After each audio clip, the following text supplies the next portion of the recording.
सरकार द्वारा जो निर्धारित शुल्क है सरकारी संस्थानों के लिए वो 11,000 के लगभग है।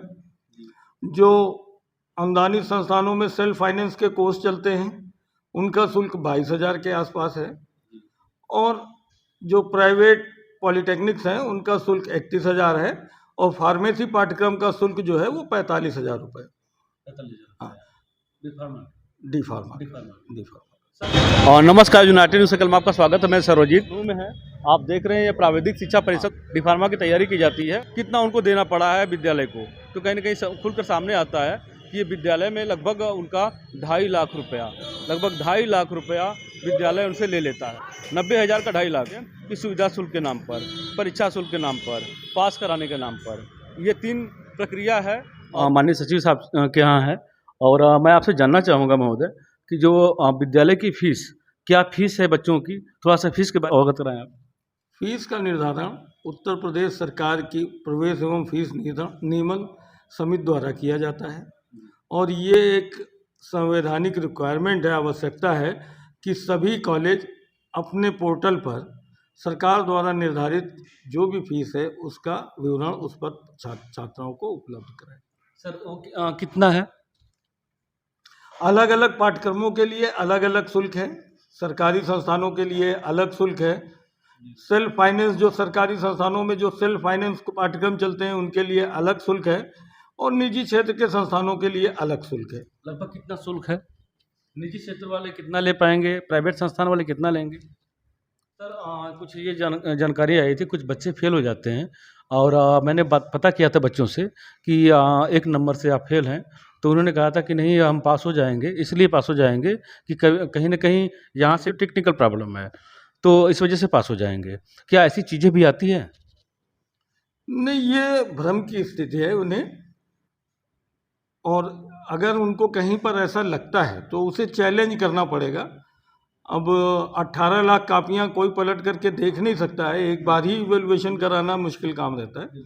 तो अगर किसी छात्र को ऐसा लगता है कि उसके अंक कम हैं और ज़्यादा होना चाहिए तो उसके पास 2 विकल्प रहते हैं। एक तो ये कि वो स्क्रूटनी करा सकता है, तो जैसे 1 नंबर कम है या कुछ भी है तो कहीं टोटल करने में या कोई क्वेश्चन चेक करने में छूट गया है तो वो उससे बढ़ जाएगा। उसके अलावा अगर छात्र को ये लगता है कि नहीं उसने काफ़ी अच्छी लिखी है और उस एग्जामिनर ने उसकी कापियों के साथ अन्याय किया है, तो फिर एक पुनर्मूल्यांकन का विकल्प है जिसमें हम दूसरे एग्जामिनर से मूल्यांकन कराते हैं। और इसमें बिल्कुल नई कापी बना कर दी जाती है। हम पुरानी कापी को जो है स्कैनिंग करते हैं, स्कैनिंग करके उसमें जो नंबर होते हैं उनका एलिमिनेशन किया जाता है और फिर नए सिरे से कापी बना करके मूल्यांकन के लिए दिया जाता है। एक सवाल ये था कि जो भूमि भवन संसाधन की बात है विद्यालयों की, और व्यवस्थाओं की बात है, अध्यापन की बात है, तो सर क्या कभी आपके द्वारा दौरा किया गया किसी विद्यालय का कि इन स्थितियों का आप अवगत कर सके कि शिक्षा दीक्षा क्या चल रही है? प्राविधिक शिक्षा में पर्यवेक्षणी कार्य के लिए निदेशालय बनाया गया है और निदेशक के अंतर्गत जो है पूरे प्रदेश को 4 जोन में बांटा गया है जहां पर 4 संयुक्त निदेशक होते हैं हमारे। और पर्यवेक्षणी कार्य अधिकांशतः हमारे संयुक्त निदेशकों द्वारा समय समय पर किया जाता है। इसकी जानकारी कहीं ना कहीं आपके यहाँ भी आई होगी। कोई ऐसा मिला जिसके यहाँ खामियां रही, कोई ऐसा मिला जो बहुत बेहतर तरीके से अपने विद्यालय को चला रहा है? अभी काफ़ी संस्थान ऐसे हैं जिनका इंफ्रास्ट्रक्चर काफ़ी अच्छा है और कुछ शिकायतें भी आती हैं कि जो है उनका इंफ्रास्ट्रक्चर जो है पुअर है। तो जो इस तरह की कोई शिकायत प्राप्त होती है तो उसको उस ज़िले के जो हमारे प्रधानाचार्य होते हैं राजकीय पॉलिटेक्निक के, उनके द्वारा उसका निरीक्षण करा लिया जाता है या संयुक्त निदेशक के माध्यम से या निदेशालय को लिख करके प्राविधिक शिक्षा निदेशालय के माध्यम से उनका निरीक्षण करा लिया जाता है और जो आख्या प्राप्त होती है उस पर फिर नियमानुसार कार्रवाई की जाती है। सर एक वर्तमान का दौर ये भी चल रहा है, मैं इसलिए अवगत करा रहा हूँ कि मैं ज़मीन को देखता हूँ, उस जगह को देखता हूँ, तो बच्चे विद्यालय पर नहीं जाते हैं, सुविधा शुल्क के नाम पर बच्चों से कुछ अलग ले लिया जाता है और वो बच्चे परीक्षा में आते हैं।